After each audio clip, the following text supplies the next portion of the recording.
Hello students, कैसे हो आप सभी। आज सबका स्वागत है इकोनॉमिक्स की क्लास में। और मैक्रो इकोनॉमिक्स में हमारा जो चैप्टर चल रहा था वो है बजट यानी कि गवर्नमेंट बजट। इस चैप्टर में अभी तक हम बात कर चुके हैं बजट का मीनिंग, बजट के ऑब्जेक्टिव और बजट के कौन कौन से कंपोनेंट्स होते हैं, इसके बारे में भी हमने बात की। जिसमें हमने अभी तक जो टॉपिक किए हैं वो है बजट की जो रिवेन्यू रिसिप्ट होती हैं यानी कि टैक्स और नॉन टैक्स रिसिप्ट। आज का जो लेक्चर है उसमें हम बात करेंगे बजट की जो कैपिटल रिसिप्ट यानी कि जो पूंजीगत प्राप्तियां हैं उनके बारे में। तो कैपिटल रिसिप्ट यानी कि जो पूंजीगत प्राप्तियां होती हैं उनका मीनिंग क्या होता है। देखियो, जैसे कैपिटल जो वर्ड है वो क्या है, लॉन्ग टर्म से रिलेटेड है। यानी कि ऐसी रिसिप्ट जो गवर्नमेंट को क्या है कभी कभी या लॉन्ग टर्म में रिसीव होती है उनको हम क्या कहते हैं, कैपिटल रिसिप्ट कहते हैं।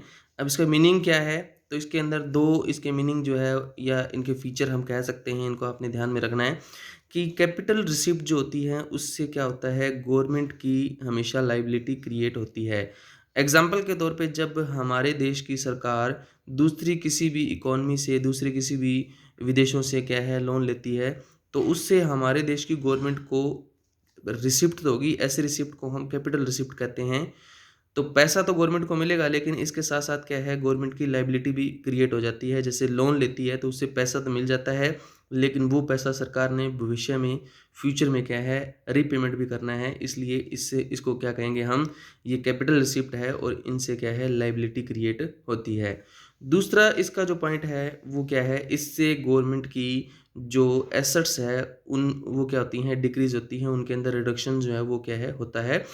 तो रिडक्शन किस तरह से होता है एसेट्स में, एग्जांपल के तौर पे जैसे कोई भी ऐसी एंटरप्राइजेज है, ऐसा उद्योग है जो सरकार के ओनरशिप में है, जिसमें मालिकाना हक जो है वो सरकार का है, और सरकार अगर उस उद्योग को, अगर उस उद्योग के शेयर हैं वो प्राइवेट सेक्टर को अगर क्या है बेच देती है या उसमें डिसइन्वेस्टमेंट सरकार करती है, तो बेचने से या डिसइन्वेस्टमेंट करने से सरकार को पैसा मिलता है। तो वो सरकार की कौन सी प्राप्ति होती है, पूंजीगत प्राप्ति यानी कि कैपिटल रिसिप्ट होती है। लेकिन उस उद्योग को प्राइवेट सेक्टर को बेचने पर सरकार की एसेट्स भी कम हो जाती है, क्योंकि अब मालिकाना जो हक है वो सरकार का नहीं रहता। तो आपने कैपिटल रिसिप्ट में क्या है, दो पॉइंट याद रखने हैं। एक तो इससे क्या है गवर्नमेंट की लायबिलिटी पैदा होती है, जैसे लोन लेने पर लोन की रीपेमेंट करनी पड़ेगी इसलिए लायबिलिटी पैदा हुई।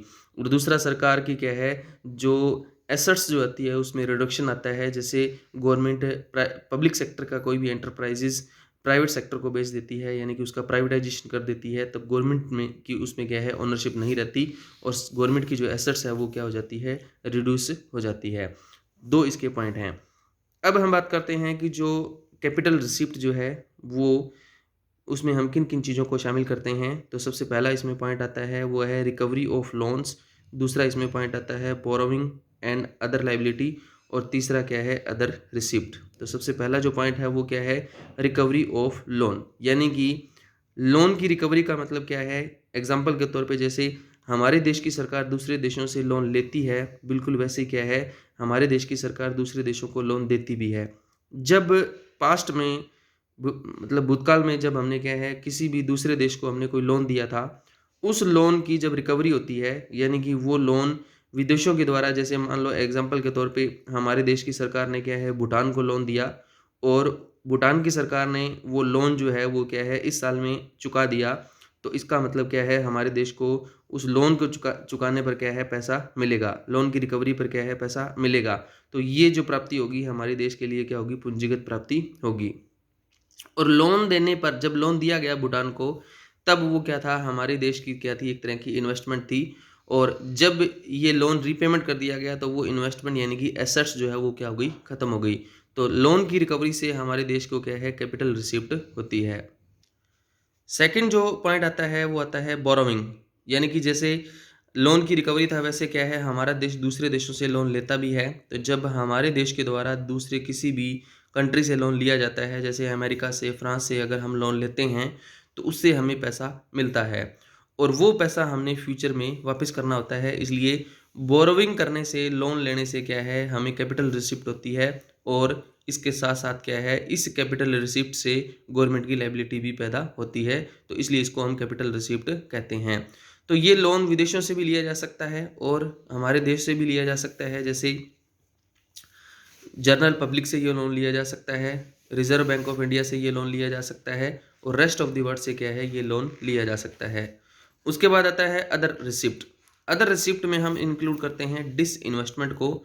तो मैंने अभी आपको बताया था डिसइन्वेस्टमेंट का मतलब क्या है कि जब हम कहीं पर पैसा लगाते हैं, जब हमारे देश की सरकार के द्वारा क्या है कहीं पर पैसा लगाया जाता है तो उसको कहा जाता है इन्वेस्टमेंट।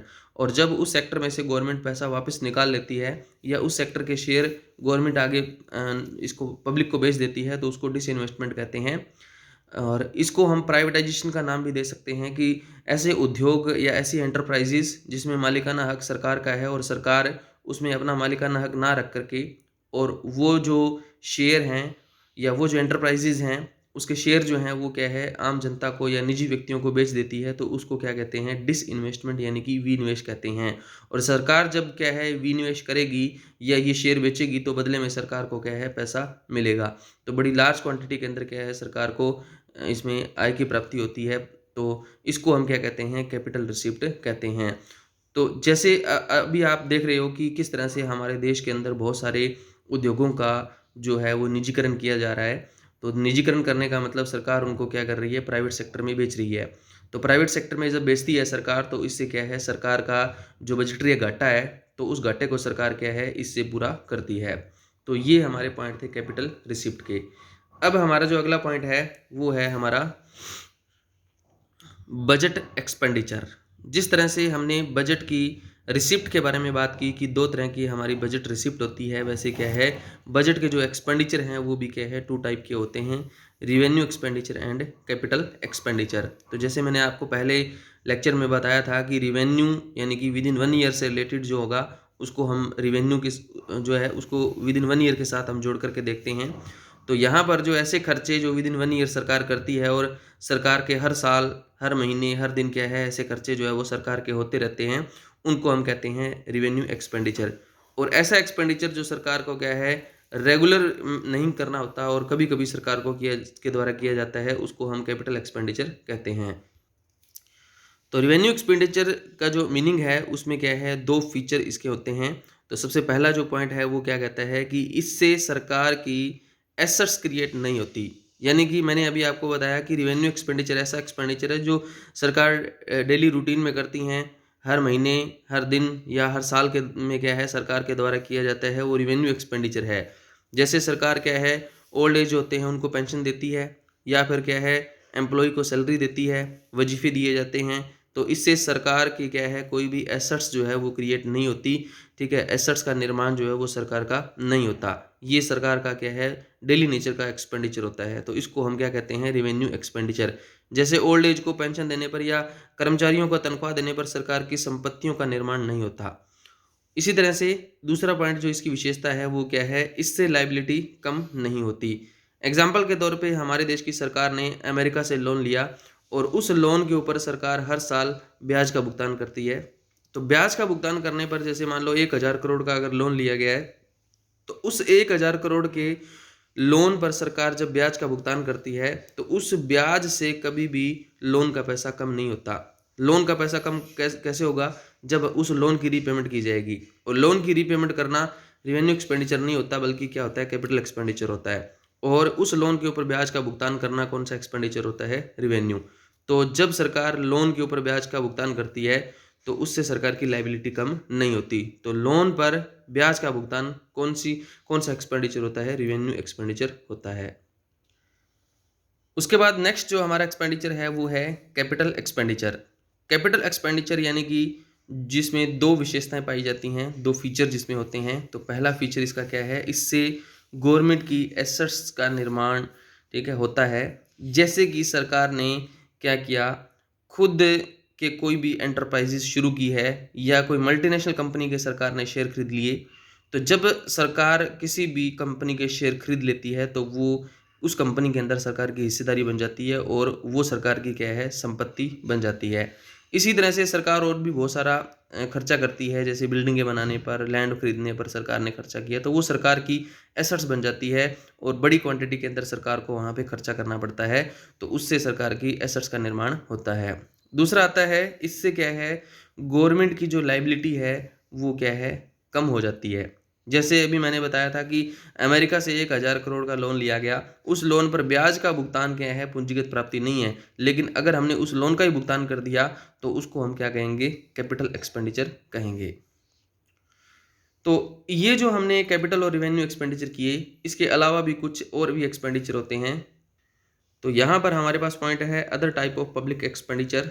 सबसे पहला पॉइंट आता है इसमें डेवलपमेंट एक्सपेंडिचर, यानी कि वो खर्चा जो सरकार के विकास का हिस्सा है या जिससे देश में क्या है, विकास होता है, सामाजिक कल्याण होता है, आर्थिक विकास होता है, उसको हम क्या कहते हैं, डेवलपमेंट एक्सपेंडिचर कहते हैं। जैसे गवर्नमेंट हर साल एजुकेशन के ऊपर, हेल्थ के ऊपर, इंडस्ट्री के ऊपर, एग्रीकल्चर सेक्टर है, ट्रांसपोर्टेशन है, या फिर रोड्स हैं, कैनल्स हैं, रूरल डेवलपमेंट है, इलेक्ट्रिसिटी है, इन सभी के ऊपर सरकार जितना भी पैसा खर्च करती है उससे देश के अंदर क्या होता है, डेवलपमेंट होता है। इसलिए इन सब के ऊपर किए जाने वाला जो खर्चा है उसको हम क्या कहते हैं, डेवलपमेंट एक्सपेंडिचर कहते हैं। और ऐसा खर्चा जो सरकार डेवलपमेंट में नहीं करती, जैसे कि कानून व्यवस्था, लॉ एंड ऑर्डर मेंटेन करने पर सरकार खर्चा करती है, या आर्मी के ऊपर, पुलिस या प्रशासन के ऊपर जो सरकार के द्वारा खर्चा किया जाता है, या लोन के ऊपर ब्याज का भुगतान किया जाता है, बूढ़े लोगों को पेंशन दी जाती है, इन सभी के ऊपर सरकार जो खर्चा करती है उससे हमारे देश के विकास के ऊपर कोई प्रभाव नहीं पड़ता। इसलिए हम इस खर्चे को क्या कहते हैं, नॉन डेवलपमेंट एक्सपेंडिचर कहते हैं। अगला जो पॉइंट है वो क्या है, प्लान एक्सपेंडिचर, यानी कि ऐसा खर्चा जो गवर्नमेंट के प्लान का हिस्सा होता है। जैसे पहले हमारे देश में पंचवर्षीय योजनाएं बनाई जाती थी या हर साल के प्लान बनाए जाते हैं अभी भी। तो ऐसा खर्चा जो सरकार प्लान के अनुसार करती है, जैसे एग्रीकल्चर सेक्टर को प्लान में शामिल करना, एनर्जी सेक्टर है, कम्युनिकेशंस हैं, इंडस्ट्री है, ट्रांसपोर्टेशन है। तो ऐसा कोई भी खर्चा जो सरकार के, चाहे वो पंचवर्षीय योजनाएं हों या 1 ईयर की जो प्लान्स हैं, उनका हिस्सा जो होते हैं उनको प्लान एक्सपेंडिचर कहते हैं। तो यहाँ पर वैसे बताया गया है, ये पर्टिकुलर जो पॉइंट दिया गया है ये पंचवर्षीय योजनाओं के अनुसार दिया गया है।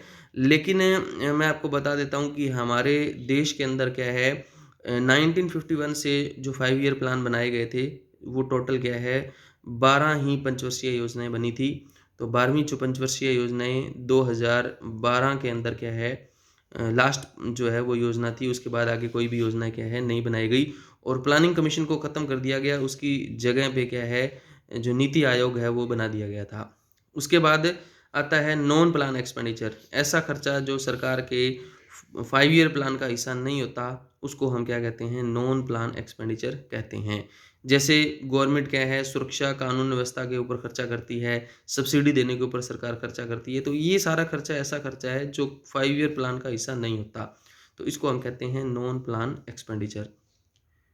अब हम बात करेंगे सिग्निफिकेंस और इम्पोर्टेंस ऑफ पब्लिक एक्सपेंडिचर, यानी कि सरकार के द्वारा जो खर्चा किया जाता है, पब्लिक एक्सपेंडिचर किया जाता है, उसका क्या इम्पोर्टेंस है, उसकी क्या सिग्निफिकेंस है, क्या महत्व है उसका। तो सबसे पहला पॉइंट है वो क्या कहता है, increase in the rate of economic development. जैसे कि सरकार सड़कें, बिजली, सिंचाई, इनके ऊपर जो सरकार खर्चा करती है, देश में रोड बनाने के ऊपर खर्चा करती है या बिजली व्यवस्था के ऊपर खर्चा करती है, तो ये जो खर्चा सरकार के द्वारा किया जाता है, इससे क्या होता है, हमारे देश में इकोनॉमिक डेवलपमेंट की रेट जो है वो क्या होती है, ज़्यादा होती है।